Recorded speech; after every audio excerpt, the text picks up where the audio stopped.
let everybody into your personal life and like be able to comment on it, knowing that everything she does is getting a headline. You want to keep things private, but at the same time, like, I'm not here to like hide anything. Like, she was there. That was absolutely hysterical. And it was definitely a game I'll remember. That's for damn sure. We probably could have finessed it that way, but I think it's just that much more of an experience if you're in the pit, man, if you're in the madness with all the fans. When you're at home, you want privacy. Yeah. And you don't always get that. All right, let's ditch the rainbows and glitter and get straight to the good stuff. Travis Kelce and Taylor Swift. They're not exactly shy about their relationship, right? I mean, the woman literally dedicated an entire song to him during a concert, and he's out here rocking her merch. They're basically the human embodiment of a heart eyes emoji. You'd think with all the public canoodling and declarations of love, the paparazzi would be like, okay, we've got our photos, we've heard the song, we get it, they're a couple, can we move on now? Apparently not. Because even when you're practically shouting your love from the rooftops, or, from the AYS tour stage, TMZ still finds a way to cross the line, and this time, it's reportedly pushed Kelce over the edge. Rumor has it, he's absolutely fuming that a supposedly intimate moment has been leaked. Despite the fact that he and Taylor are already incredibly open about their relationship, it begs the question, how much is too much? Even when celebrities are seemingly sharing everything, do they deserve some level of privacy? Let's unpack what allegedly happened, why Travis is reportedly so angry, and why this whole situation is sparking a conversation about the relentless pursuit of celebrity gossip in the era of Swift-Kelce. But before we dive into it, make sure to give this video a thumbs up and subscribe to never miss out on any new updates. It's free and helps us tremendously bring out fresh content for your enjoyment.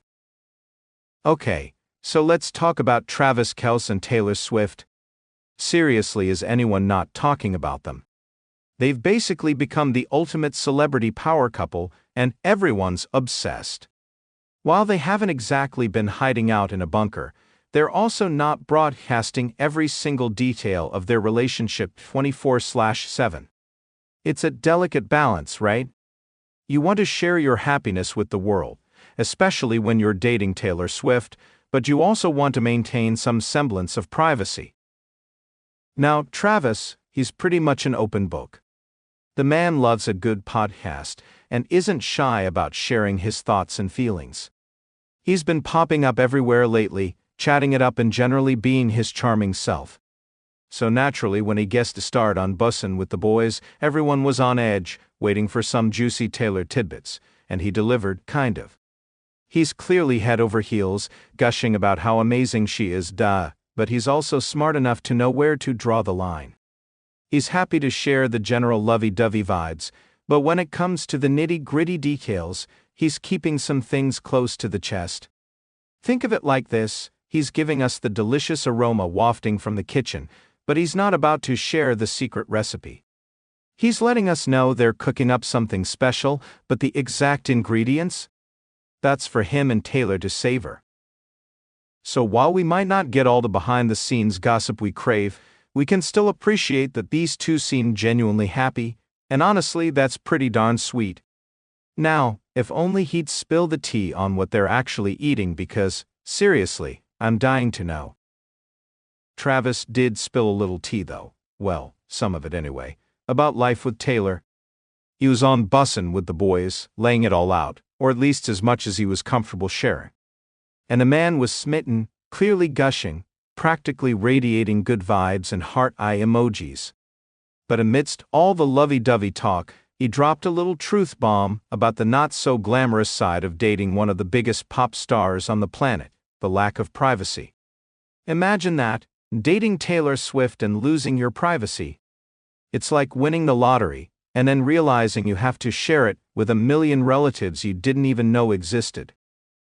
He talked about people showing up at his house, fans, paparazzi, who knows, and you could practically hear the exhaustion in his voice. The dude just wanted to chill at home in his sweatpants, maybe binge-watch some bad reality TV with his girlfriend, but suddenly, his front lawn was Grand Central Station. It had to be surreal, right? One minute you're tossing a football around and the next you're dodging camera flashes while trying to take out the trash. Now don't get it twisted. Travis wasn't complaining, well, not too much. He was genuinely appreciative of the new Chiefs fans that had come out of the woodwork thanks to his high-profile romance. He was even having fun with it, but even the most laid-back, fun-loving guy needs a break sometimes. He was basically saying, look, I love the attention, I love the fans, and I even love the craziness most of the time, but when I'm at home I just want to be normal. I want to be Travis. And that was getting harder and harder to do. It's a relatable sentiment, even if most of us can't exactly relate to dating Taylor Swift. We all crave that sanctuary of home, that space where we can truly be ourselves, away from prying eyes. And it sounds like that's exactly what Travis was missing back then. He had the girl, the fame, the fortune, but sometimes all you really want is a little peace and quiet. Thankfully, Kelce seemed to be adjusting well to the attention and mayhem, something Swift had clearly mastered over the years. In fact, it was one of the things the 34-year-old athlete said earned her major points and made him fall head over heels. He recounted the story of when she attended that first game against the Bears. He'd offered to set her up somewhere away from the public eye, a VIP area or something. But Swift, being Swift, wasn't having any of that. She just waltzed right through the front door like it was no big deal. She was just like, I just want to be around the family and friends and experience this with everybody, Kelce recounted, still sounding impressed by her down-to-earth attitude. Can you imagine?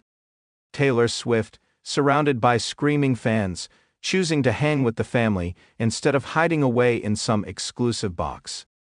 It was a power move for sure, and clearly it worked its magic on Kelce. He was practically gushing as he described the moment.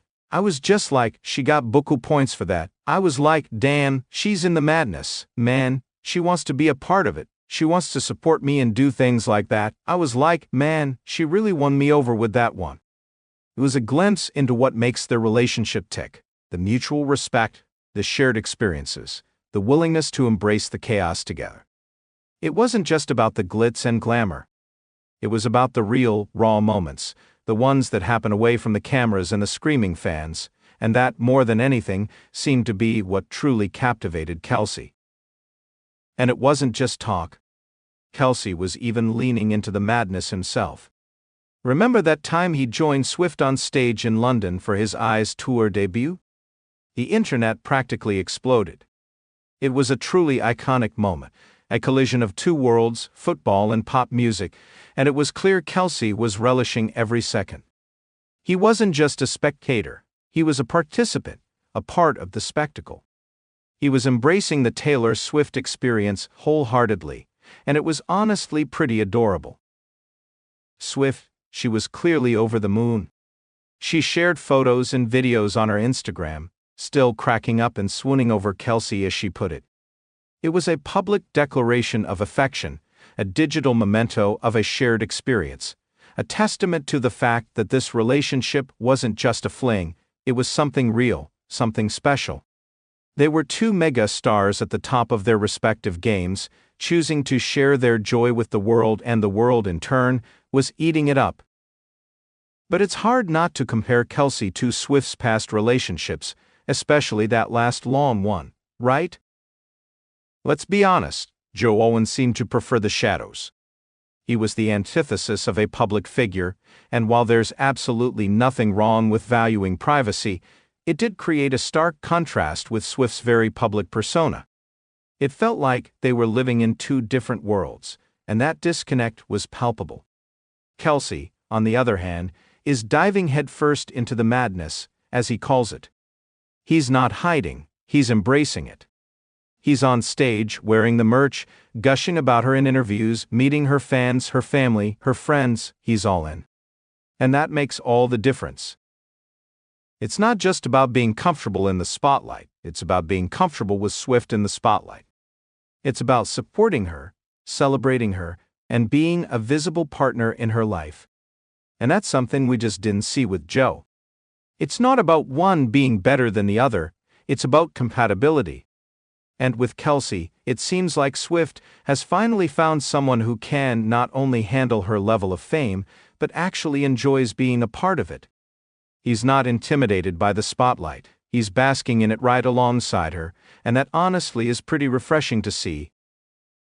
One person wrote on X, the fact that Travis Kelce has talked more about Taylor in a few weeks than Joe Alwyn had in 6 years. Another added, Joe Alwyn muttered Taylor's name maybe once in 6 years. Travis Kelce publicly praised and begged for her attention for a few weeks. So, what do you think? Comment down below and let us know. If you liked this video, click the subscribe button and hit the bell icon to be the first to see my next video. I post updates like this every week where I uncover the secrets of your favorite celebrities.